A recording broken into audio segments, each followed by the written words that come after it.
कि इस दौरान ये तय किया जाएगा कि आखिर गोवा से बीजेपी के लिए कौन सा उम्मीदवार सीएम पद के लिए दावेदार हो सकता है। आज इस पर मंथन होगा।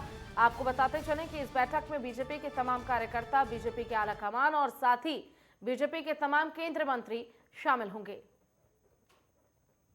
हालांकि अगर बात करें उत्तर प्रदेश, उत्तराखंड और गोवा की, तो यहां पर फिलहाल बीजेपी की सरकार है। पंजाब एक ऐसा राज्य है जहां पर कांग्रेस का शासन है, लेकिन बावजूद इसके इस बार कोशिश बीजेपी की ओर से यही कि पंजाब में भी बीजेपी का शासन हो। आपको बता दें कि कुछ ही देर में ये बैठक शुरू होगी। 10:30 बजे ये बैठक शुरू होनी है। इसमें तमाम केंद्रीय मंत्री शामिल होंगे। वहीं पीएम मोदी की अध्यक्षता में ये बैठक होगी और साथ ही आगामी विधानसभा चुनाव को लेकर सूची तैयार की जाएगी कि आखिर किस उम्मीदवार को किस क्षेत्र से खड़ा करवाना है और साथ ही गोवा में कौन होगा बीजेपी की ओर से सीएम पद के लिए दावेदार। इन तमाम मुद्दों को लेकर चर्चा हो सकती है इस बैठक में। हालांकि कयास ये भी लगाए जा रहे हैं कि पीएम मोदी के साथ साथ गृह मंत्री अमित शाह भी इस बैठक में शामिल होंगे और न केवल गृह मंत्री अमित शाह बल्कि कई बड़े बड़े केंद्र मंत्री इस बैठक में शामिल हो सकते हैं। रक्षा मंत्री राजनाथ सिंह इस बैठक में शामिल हो सकते हैं और बैठक में फैसला लिया जाएगा कि किस तरह इलेक्शन कमीशन के मापदंडों का पालन करते हुए इस चुनाव को शांतिपूर्ण तरीके से संपन्न कराया जाए, किस उम्मीदवार को कहां से टिकट दी जाए और इस बार किस उम्मीदवार को टिकट नहीं दी जाएगी। ये तमाम ऐसे मुद्दे जिसको लेकर बीजेपी आज मंथन करेगा। बीजेपी केंद्र चुनाव समिति की आज बैठक होगी। यूपी, उत्तराखंड, गोवा, पंजाब चुनावों पर चर्चा होगी। आपको बताते चले उत्तर प्रदेश की 403 विधानसभा सीटों पर चुनाव होने हैं। इसको लेकर बीजेपी इस बार काफी ज्यादा एक्टिव नजर आ रही है। वहीं उत्तराखंड की अगर हम बात करें तो उत्तराखंड में भी 70 विधानसभा सीटों पर चुनाव होने हैं। पंजाब में 117 विधानसभा सीटों पर चुनाव होने, वहीं गोवा में 60 विधानसभा सीटों पर ये चुनाव होने हैं। ऐसे में काफी ज्यादा महत्वपूर्ण ये चुनाव बीजेपी के लिए होता जा रहा है। आपको बता दें कि बीजेपी की ओर से तमाम केंद्रीय मंत्रियों की ओर से लगातार कोशिश की जा रही है कि इस बैठक में ऐसी नीति तैयार की जाए जिसका लाभ 10 तारीख को होने वाले मतदान में जरूर मिले।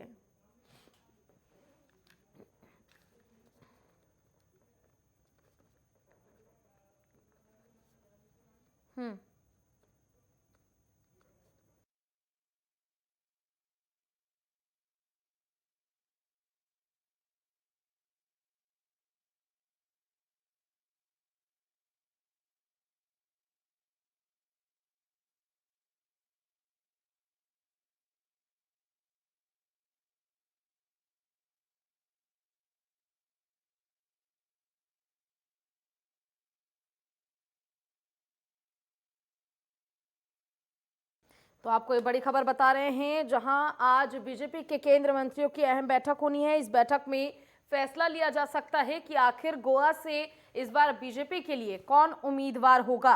आपको बताते चलें कि इस बार का जो ये चुनाव है वो काफ़ी ज़्यादा महत्वपूर्ण हो चुका है बीजेपी के लिए, कि अपने शासन को कायम रखने के लिए बीजेपी पूरी मेहनत कर रही है।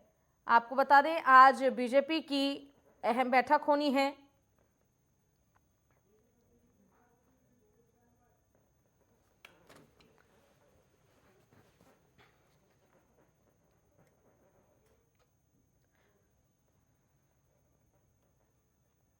और इसी पर ज्यादा जानकारी के लिए हमारे साथ हमारे संवाददाता अजय चौहान दिल्ली से जुड़ चुके हैं। वहीं देहरादून से हमारे साथ हमारे संवाददाता ज्ञानेंद्र तिवारी जुड़े हुए हैं। अरविंद टिंग से हमारे साथ पणजी से जुड़े हुए हैं। तो रुक करना चाहूंगी अजय आपका, जो कि दिल्ली से जुड़े हुए लगातार। अजय, जिस तरह आज केंद्रीय मंत्रियों की अहम बैठक होनी है, तय किया जाएगा, क्योंकि अब विधानसभा चुनाव को ज्यादा दिन नहीं रह गया, तय किया जाएगा कि आखिर किस उम्मीदवार को कहां से चुनाव लड़ाया जाए। कब तक ये मीटिंग शुरू होगी, कौन कौन से मंत्री इस बैठक में शामिल हो सकते हैं? उधर देखिए लगातार बीजेपी उत्तराखंड में यूपी चुनाव और उत्तराखंड पंजाब और पांचों राज्यों के चुनाव को लेकर बैठक लगातार चल रही है, जिससे कि आज 5 राज्यों के चुनाव की बैठक की जाएगी, जिसमें प्रधानमंत्री प्रधानमंत्री नरेंद्र मोदी भी अगुवाई में रहेंगे, गृहमंत्री अमित शाह यहाँ मौजूद रहेंगे। और तो बात करें जेपी नड्डा यहाँ मौजूद रहेंगे, यूपी के मुख्यमंत्री योगी आदित्यनाथ यहाँ मौजूद रहेंगे, उत्तराखंड सीएम पुष्कर सिंह धामी यहाँ मौजूद रहेंगे और डिप्टी जी। सीएम दोनों यूपी के यहाँ मौजूद रहेंगे। तो देखिए, अगर बात करें चुनावों को लेकर, लिस्ट तैयार की जा रही है और आज उसकी फाइनल लिस्ट तैयार की जाएगी और देखना होगा कि नरेंद्र मोदी की अगुवाई में इस लिस्ट को फाइनल किया जाएगा। अब लगातार जो बैठक का दौर चल रहा है, लेकिन उससे पहले एक और बड़ी खबर आज सामने आ रही है। अन्नपूर्णा यादव जो मुलायम सिंह यादव की छोटी बहू है, वो 10:30 बजे बीजेपी में शामिल होंगे। जी। खुद सीएम योगी आदित्यनाथ यहाँ मौजूद रहेंगे और जेपी नड्डा मौजूद रहेंगे, दोनों डिप्टी सीएम रहे। तो देखिए, सबसे बड़ी चीज है कि एक समाजवादी पार्टी की बहू बीजेपी में शामिल हो रही है। तो कहने का देखा जाए तो आज उससे पहले, उस लिस्ट से पहले एक बहुत बड़ी घोषणा होने वाली है। जी, आज आप बने रहिएगा हमारे साथ। रुक करना चाहूंगी ज्ञानेंद्र आपका। और ज्ञानेंद्र, देखिए आज जो महत्वपूर्ण बैठक होनी है इसमें यूपी, उत्तराखंड, गोवा और पंजाब के चुनाव को लेकर चर्चा की जाएगी। तो आखिर उत्तराखंड से कौन से केंद्रीय मंत्री इसमें शामिल हो सकते हैं?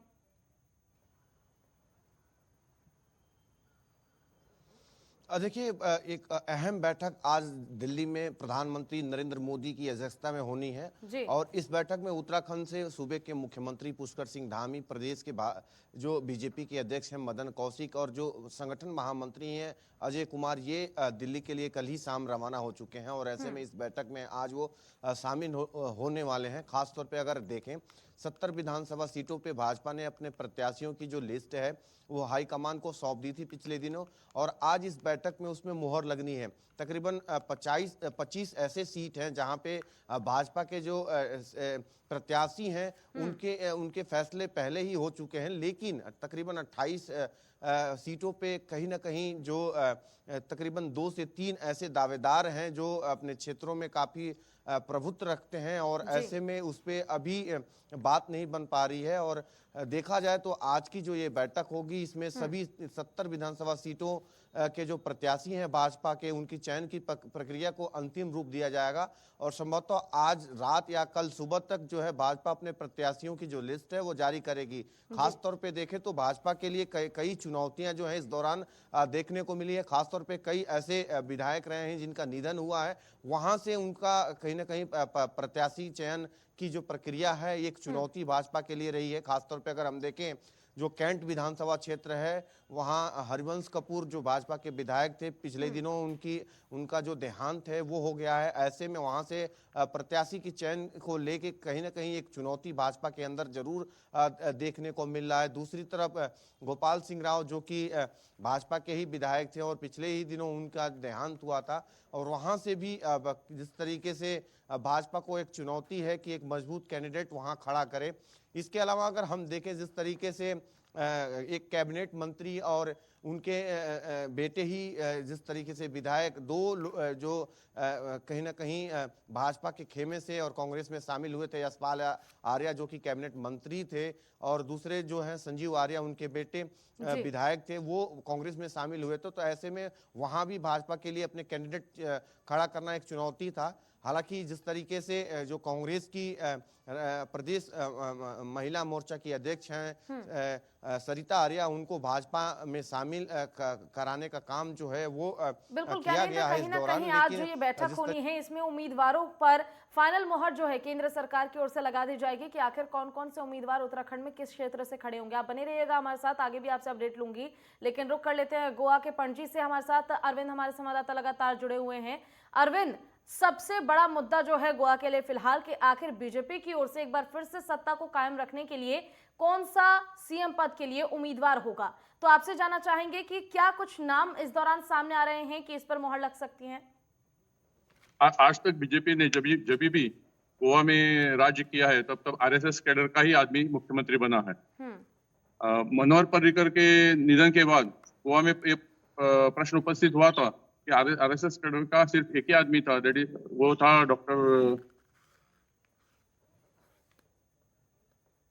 डॉक्टर सावंत जो अभी मुख्यमंत्री बने हैं। लेकिन बीजेपी के अंतर्गत जो माहौल है उसमें यह है कि लगभग एक साल पहले सबने सजेस्ट किया था हाईकमांड को कि मुख्यमंत्री को बदल दिया जाए। ज्यादातर लोगों का ये था कि जो काम उन्होंने मुख्यमंत्री पद संभालते ही जो उन्होंने आश्वासन दिया था, जैसे कि 10,000 नौकरियां बाकी के डैमेज रोड्स, रास्ते, खराब रास्ते रिपेयर करने के वो काम पूरे नहीं हुए थे। जी, चलिए आप बने रहिएगा हमारे साथ, आगे भी आपसे अपडेट लेते रहूंगी। और जिस तरह लगातार हम दिखा रहे हैं कि आज केंद्रीय मंत्रियों की अहम बैठक होनी है, इस बैठक में फैसला लिया जाएगा कि आखिर बीजेपी की ओर से किस प्रत्याशी को चुना जाए, किस उम्मीदवार का नाम जनता के समक्ष रखा जाए कि जनता को उनका पूरा समर्थन मिले। और जनता को अगर विधायकों का समर्थन मिलेगा तो सीधे तौर पर बीजेपी की सरकार पूर्ण बहुमत के साथ एक बार फिर से सत्ता में आ पाएगी उत्तराखंड, यूपी और गोवा में। लेकिन अब भी सबसे ज्यादा संशय बना हुआ है कि आखिर गोवा से इस बार किसको उम्मीदवार बनाया जाएगा सीएम पद के लिए। चलिए, तो हमारे साथ हमारे संवाददाता ज्यादा जानकारी के लिए लखनऊ से प्रदीप आनंद श्रीवास्तव जुड़ चुके हैं और ईशा भी हमारे साथ लगातार जुड़ी हुई हैं पंजाब से। रुक करना चाहूंगी प्रदीप आपका और आपसे जानना चाहेंगे, जिस तरह हम देख रहे हैं कि लगातार अब राजनीतिक सफर जो है वो काफी ज्यादा तेजी से आगे बढ़ रहा है, ऐसे में अगर बात की जाए तो आज अखिलेश यादव ने भी साफ तौर पर विधानसभा चुनाव लड़ने का कहीं ना कहीं ये सूत्रों के हवाले से खबर आई है कि चुनाव लड़ेंगे वो।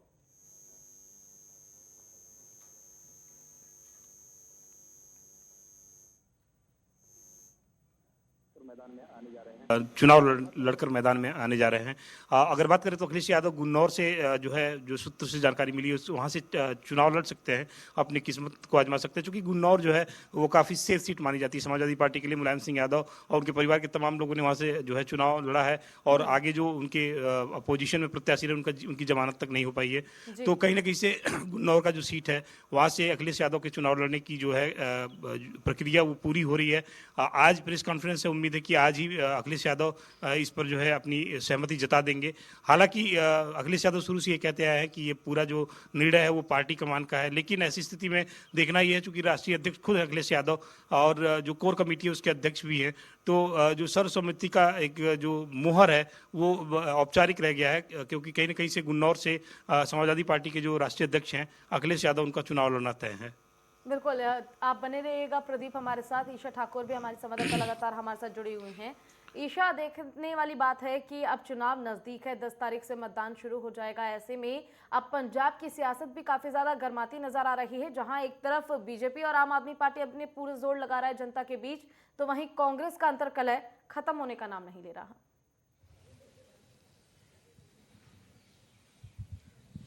जी बिल्कुल, देखिए पहली बार ऐसा होगा कि 117 विधानसभा सीट है पंजाब में और पहली बार जो भारतीय जनता पार्टी है सबसे ज्यादा सीटों पर यहां पर चुनाव लड़ेगी। अगर हम बात करें इस बार के चुनाव की, बीजेपी का गठबंधन है पूर्व मुख्यमंत्री कैप्टन अमरिंदर सिंह की पार्टी पंजाब लोक कांग्रेस और शिरोमणि अकाली दल संयुक्त जो कि सुखदेव सिंह ढींडसा की पार्टी है उनके साथ। और आज जो केंद्रीय चुनाव समिति की बीजेपी की बैठक होने जा रही है 11 बजे के बाद दिल्ली में पार्टी मुख्यालय पर, वहां पर ये लगभग तय हो जाएगा कि जो 117 विधानसभा सीटें हैं उसमें कितनी सीटों पर बीजेपी चुनाव मैदान में उतरेगी और कितने में कैप्टन अमरिंदर सिंह की पार्टी और कितने में सुखदेव ढींडसा की पार्टी। ऐसे में लगभग आज तय हो जाएगा। शेयरिंग को लेकर पूरी ये बात मानी जा रही है कि आज अंतिम फैसला ले लिया जाएगा बीजेपी की तरफ से। हालांकि कैप्टन अमरिंदर सिंह और सुखदेव ढींडसा ये बोल चुके हैं कि उन्हें कोई ऐतराज नहीं होगा अगर बीजेपी की तरफ से ज्यादा सीटों में अपने उम्मीदवारों को उतारा जाएगा, क्योंकि बीजेपी की तरफ से एक सर्वे किया गया है, उसके मुताबिक ये देखा गया है कि किस कैंडिडेट को कहां से उतारे ताकि जीत हासिल हो सके। हालांकि 2017 से पहले की बात करें, 2007 से लेकर 2017 तक यहां पर जो बीजेपी और अकाली गठबंधन की सरकार जरूर थी, लेकिन बीजेपी इतनी बड़ी सीटों में यहां पर चुनाव नहीं लड़ी थी। इस वक्त मौजूदा बीजेपी की हम बात करें तो यहां पर महज 2 विधायक हैं, तो ऐसे में कैप्टन अमरिंदर सिंह को कहीं ना कहीं आगे रखकर बीजेपी इस बार मजबूती के साथ चुनाव लड़ने वाली है ताकि सत्ता में काबिज हो सके। केंद्रीय मंत्री गजेंद्र शेखावत को बीजेपी ने पंजाब चुनाव प्रभारी नियुक्त किया है, वो इस बैठक में मौजूद रहेंगे और लगभग ये तय माना जा रहा है कि जो बीजेपी के उम्मीदवारों की पहली सूची है वो आज जारी हो जाएगी और इसके बाद 22 तारीख को दूसरी सूची जारी हो जाएगी, क्योंकि पहले जिस तरीके से तिथि निर्धारित की गई थी कि 14 फरवरी को यहां पर मतदान होंगे, लेकिन गुरु रविदास जयंती के चलते तिथि में तब्दीली की गई है और 16 फरवरी को अब मतदान, माफ कीजिएगा 20 फरवरी को अब यहां पर मतदान होने हैं। तो ऐसे में कहीं ना कहीं बीजेपी के पास अभी समय काफी है कि वो चयन कर सके कि कहां से किस उम्मीदवार को उतारा जा सके, क्योंकि लगभग कांग्रेस की अगर बात करें उनकी तरफ से 86 उम्मीदवारों को चुनाव मैदान में उतारा जा चुका है। श्रोमणी अकाली दल जो कि एक बहुत बड़ी पार्टी है, उनकी तरफ से भी 100 से अधिक उम्मीदवारों को चुनाव मैदान में उतारा जा चुका है। वहीं आम आदमी पार्टी ने भी 100 से अधिक कैंडिडेट उतार दिए हैं। तो ऐसे में अब नजरें टिकी हैं बीजेपी की उस सूची पर, जिसमें यह देखना होगा कि बीजेपी की तरफ से कितने कैंडिडेट आज उतारे जाते हैं या कल, और वहीं पंजाब लोक कांग्रेस कहां से अपने कैंडिडेट को उतारेगी और श्रोमणी अकाली दल संयुक्त, क्योंकि इनकी तरफ से अभी तक कहा जा रहा है कि संयुक्त रूप से ये चुनाव लड़ेंगे। और ऐसे में अगर पंजाब की राजनीति की बात करें, पहली बार ऐसा होने जा रहा है कि इतनी ज्यादा पार्टियां चुनाव मैदान में हैं और लगभग ये तय करना बहुत मुश्किल है कि 2022 में आखिरकार सत्ता किसे मिलेगी, बीजेपी की गठबंधन को मिलेगी या कांग्रेस को या फिर आम आदमी पार्टी को। जी बिल्कुल ईशा, आगे भी आपसे अपडेट लेंगे, आप बने रहिएगा हमारे साथ। रुक ज्ञानेंद्र का कर लेते हैं। ज्ञानेंद्र, अगर बात की जाए चुनाव की, तो चुनाव भी काफी ज्यादा नजदीक है। ऐसे में हर एक कार्यकर्ता पर, हर एक उम्मीदवार पर पार्टी को जीत दिलाने की एक जिम्मेदारी होती है। ऐसे में आपसे ये जानना चाहेंगे कि आखिर ऐसे कौन से वो जिताऊ कैंडिडेट्स हैं जो मुख्य चेहरा है पार्टी का, जो कि इस बार 2022 विधानसभा चुनाव में एक बार फिर से सत्ता वापस बीजेपी को दिला सकती है।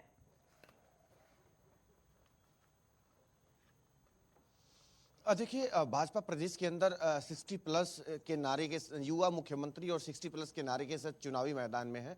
और ऐसे में अगर हम देखें तो प्रदेश में भाजपा के जो अध्यक्ष हैं मदन कौशिक, ये दोनों ऐसे चेहरे हैं जिनकी नेतृत्व में पार्टी चुनाव मैदान में है। पूर्व मुख्यमंत्री त्रिवेंद्र सिंह रावत हों या फिर तीरथ सिंह रावत हों और या फिर डॉक्टर रमेश पोखरियाल निशंक हो, इनको कहीं ना कहीं कमान जो है वो चुनावी कमान दी गई है। और खासतौर पे देखा भी जा रहा है कि किस तरीके से जो चुनावी कार्यक्रम हैं उनकी तरफ से, चाहे वो वर्चुअल रैली हो या फिर अन्य पार्टी के कार्यक्रम हो, लगातार उनकी तरफ से मंथन भी किया जा रहा है। और ऐसे में जो दिग्गज नेता हैं भाजपा के, उनके नेतृत्व में ही चुनावी जो कार्यक्रम है उनका संचालन वर्तमान समय में देखने को मिल रहा है। और मुख्यमंत्री जो हैं उन्हीं के कंधों पे पूरे चुनाव की जो जिम्मेदारी है वो रखा गया है। उनके चेहरे को लेके ही प्रदेश के अंदर जो चुनाव है वो किया जा रहा है। खासतौर पे अगर देखें जो कैबिनेट मंत्री हैं प्रदेश के अंदर, और ऐसे में ये काफ़ी महत्वपूर्ण है कि भाजपा अपने कैबिनेट मंत्रियों को जिन सीटों से उतार रही है वो जीत के दोबारा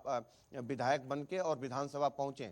और इसको लेके जिस तरीके से मंथन है पार्टी स्तर पे किया गया है, इसके अलावा जो जिन विधायकों के परफॉर्मेंस बेहतर नहीं है उन्हीं को लेके जो आकलन है वो किए जा रहे हैं और उन्हीं सीटों पे कहीं ना कहीं जो डिस्कस है वो किया जा रहा है। और यही उम्मीद की जा रही है कि तकरीबन 15 से 20 विधायकों के जो टिकट हैं वो कट सकते हैं, क्योंकि काफ़ी लंबे समय से इस बात को लेके कहीं कहीं चर्चाएं भी चल रही हैं पार्टी स्तर पे, क्योंकि पार्टी ने विभिन्न जो सर्वे हैं वो कराए हैं अपने विधायकों को लेके। और ऐसे में जिन विधायकों के परफॉर्मेंस बेहतर नहीं हुए हैं उनके टिकट करने की जो संभावनाएं हैं लगातार बढ़ती चली जा रही हैं। बिल्कुल, आज दिल्ली में जो बैठक होनी है उसमें अंतिम मोहर लगनी है और संभवतः आज रात या कि कल सुबह तक उत्तराखंड के भाजपा के जो 70 सीटों के जो प्रत्याशी हैं उनके नामों का जो ऐलान है वो हो सकता है। और उम्मीद यही की जा रही है कि भाजपा के जो दिग्गज नेता हैं वो उन्हीं विधानसभाओं से लड़ेंगे जहां 2017 में उन्होंने चुनाव लड़ा था। ऐसे में अगर हम देखें तो त्रिवेंद्र सिंह रावत, बिल्कुल ज्ञानेंद्र, देखिए पिछले 2 दिनों से लगातार चल रही बैठक के बीच सभी को इंतजार है बीजेपी की उस सूची का कि आखिर कौन से उम्मीदवार बीजेपी उतारेगी फील्ड में, जिसके जरिए से बीजेपी को एक बार फिर से सत्ता हासिल हो सके और जीत दर्ज की जा सके।